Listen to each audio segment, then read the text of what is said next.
Hi friends, welcome to my channel Vihar மேன்சில்.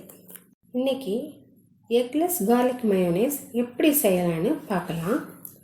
உங்கள் வீட்டில் mayonnaise இருந்ததுன்னா நீங்கள் சிக்கன் ரெசிபிஸ் பண்ணும்போது அதில் டிப் பண்ணி சாப்பிட ரொம்ப நல்லாயிருக்கும். அதுக்காக நீங்கள் கடைகளில் மயோனைஸ் வாங்கணுன்னு கிடையாது. நம்ம கிச்சனில் இருக்கிற இன்க்ரீடியன்ஸ் வச்சு ரொம்ப குயிக்காக சிம்பிளாக மயோனைஸ் ரெடி பண்ணிடலாம். மயோனைஸ் ரெடி பண்ண டைம் ரொம்ப கம்மி தான். அது மட்டும் கிடையாது, நாம் வீட்டிலே செய்கிறதுனால ஹைஜீனிக்காகவும் அது இருக்கும். முட்டை சேர்த்திங்கன்னா ஃப்ரிட்ஜில் ஸ்டோர் பண்ண முடியாது. ஒரு நாள் செய்கிறத அன்னைக்கே நீங்கள் காலி பண்ணிடணும். ஆனால் முட்டை சேர்க்காமல் கார்லிக் மயோனைஸ் செய்திங்கன்னா ரெஃப்ரிஜிரேட்டரில் 5 days வரைக்கும் ஒரு ஏர்டைட் கண்டெய்னரில் ஸ்டோர் பண்ணி தேவைக்கு எடுத்துக்கலாம். கார்லிக் மயோனைஸ் செய்வதற்கு என்னென்ன இன்க்ரீடியன்ஸ் தேவைன்னு பார்த்துடலாம். எண்ணெய் 1 கப் எடுத்துருக்கேன். ஃப்ளேவர் இல்லாத எண்ணெயாக பார்த்துக்கோங்க. தேங்காய் எண்ணெய், நல்லெண்ணெய், கடலை எண்ணெய் இதிலெல்லாம் ஃப்ளேவர் இருக்கிறதுனால அதை நம்ம யூஸ் பண்ண முடியாது. வினிகருக்கு பதிலாக லெமன் ஜூஸ் எடுத்துருக்கேன். லெமன் அதிகமாக சேர்க்க வேண்டாம். 1 கப் எண்ணெய்க்கு 1/2 லெமன் ஜூஸ் எடுத்திருக்கேன். தண்ணீர் சேர்க்காத கெட்டியான பால் 1/2 கப் எடுத்திருக்கேன். முட்டைக்கு பதிலாக நான் பால் சேர்த்துருக்கேன். பால் ஏற்கனவே சூடுபடுத்தி நான் ஆற வச்சுருக்கேன். பூண்டு 3 பல், உப்பு தேவைக்கேற்ப, சர்க்கரை 1/4 டீஸ்பூன். அதிகமாக சேர்க்க வேண்டாம், மயோனைஸில் ஸ்வீட் தன்மை வந்துடும். உங்களுக்கு வேணும்னா மஸ்டர்ட் பவுடரும் சேர்த்துக்கலாம்.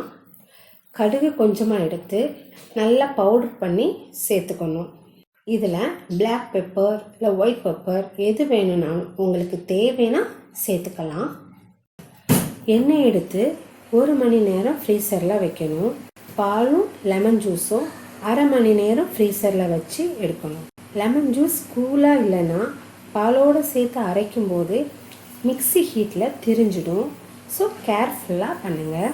மிக்ஸி ஜார் எடுத்து நாம் எடுத்து வச்சுருக்கிறத ஓவனாக சேர்த்துடலாம். கார்லிக் மயோனைஸ் செய்கிறதுனால பூண்டு 3 பல் எடுத்திருக்கேன். பூண்டு நாம் தினசரி உணவில் சேர்க்கிறது ரொம்ப நல்லது.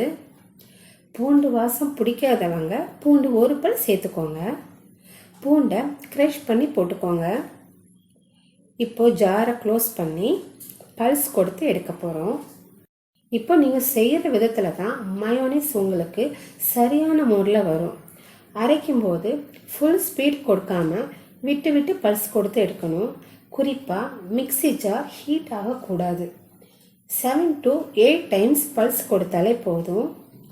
ஒருவேளை உங்களுக்கு திக்காக வரலைன்னா காய்ச்சி ஆற வச்ச கெட்டியான பாலை இதில் கொஞ்சமாக சேர்த்து 2 டைம்ஸ் பல்ஸ் கொடுத்து எடுத்திங்கன்னா திக்காயிரும். இப்போ பார்த்தீங்கன்னா அருமையான கார்லிக் மயோனைஸ் தயார். நான் இதில் பெப்பர் ஆட் பண்ணலை. தேவைப்படும் போது பெப்பர் இல்லைன்னா ரெட் சில்லி பவுடர் சேர்த்து மிக்ஸ் பண்ணி யூஸ் பண்ணிக்கலாம். If you want like this simple recipes, subscribe my channel. நன்றி.